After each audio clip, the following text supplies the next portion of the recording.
Welcome back, Western Civ. We are here today to finish up talking about exploring the new north and south, or the new areas of the map. Today we're talking about Spain and their explorations of the Americas. So let's pick up right where we left off with Asia, and let's get started. Now, crap. Hold on. Stupid Prezi. There we go.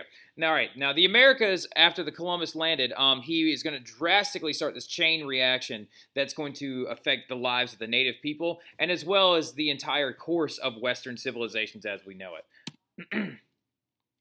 So, now, the Taino people are the natives that he's going to come into contact with.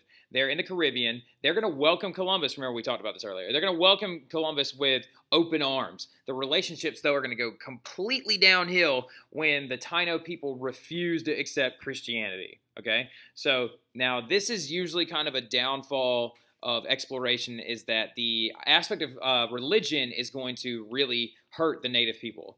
So Columbus is going to take over their land, and he's even going to take several of the Taino people back as prisoners and give them to Ferdinand as gifts. So he's going to have some of the first slaves before the triangle trade even started were the natives from the New World. So now this is very important. You need to make sure you focus on this stuff. Columbus was the first wave of these people called conquistadors. All right, now conquistadors are Spanish conquerors, Spanish knights, if you will. Now they are many more natives than conquistadors. However, the Spanish have a huge advantage. What do you think their advantage is? Oh, wait, you can read. Good job. Guns, cannons, and horses. So, now this gives them a lot more than you would think, because one gun, even though it's a single-shot musket, takes down one person if they are hit. Cannons are very intimidating. I mean, like, those can take down entire buildings, boats, and whole groups of villages of people. Horses are also going to give them mobility. Remember, the natives had never seen horses before. Horses are from Europe. They're not from the Americas. They don't have horses in the Americas. They have llamas and alpacas and bison. No horses, though. So, now, which native... these people have, of course, never seen any of this stuff before. All right. The Americans... Now, Europeans are also going to carry nice new fun diseases, including smallpox, influenza, and the measles. So, those are the three you need to focus on. Now, there are some other diseases that are going to be transferred as well, like syphilis, for example, but we're not going to focus on that too much because we're a Catholic school, so let's make sure we're staying focused on the ones that are the most deadly, okay? So, smallpox and influenza are very rough, and the natives, immune systems weren't ready for them quite yet. Now, the natives had no immunity or resistance to these diseases, and 90% of the native people, or 9 out of every 10 native people, in the Caribbean are going to die from these diseases. Smallpox, influenza, measles. Don't forget them. Now, smallpox is really, really bad. It's like chickenpox that would kill you. And also, it's like, if anybody's ever had poison ivy before, it's kind of what it looks like. It comes up in these little clusters of smallpox. Now, does anybody remember what disease kept you away from smallpox in Europe? What Europeans had? Close. Cowpox. Cowpox actually kills smallpox. And it's one of the, in early America, that's going to be used as an immunization to cure it.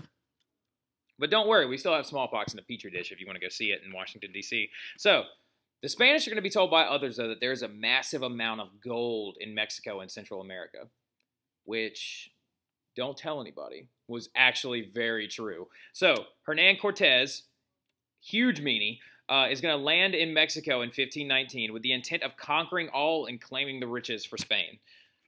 Now, Hernan Cortez was not the nicest guy on the planet, so he had no intention of keeping the natives alive.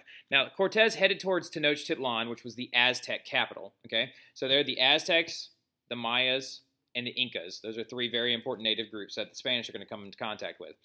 He stopped along the way and made alliances. This is very key. This is very important. Along the way, he made alliances with tribes that the Aztecs had conquered. So he's making friends out of their enemies. Exactly. Because the Aztecs were huge. They had a massive, massive empire. Now, Moctezuma, the Aztec king, say it with me, Moctezuma. It's not as good as Schism, but it's a good one. Now, he's the Aztec king. He heard of Cortez's approach, and he thought that he might be a god because he heard about him showing up on massive boats and shining in the light because of his armor and having big thunder gun things and all this other stuff. So, he sent gifts as a message to come no closer. Take this stuff and please go home. Ironically enough, Cortez was lost when he was on the way trying to find Tenochtitlan. And the Moctezuma's messenger found him in the woods and said, "Here's a bunch of stuff. Please don't kill us. I'm going to go back home now." And so all he did was follow his messenger back to Tenochtitlan and found his way right to the capital. Cortez is going to come anyway, even after he's been given these gifts. So,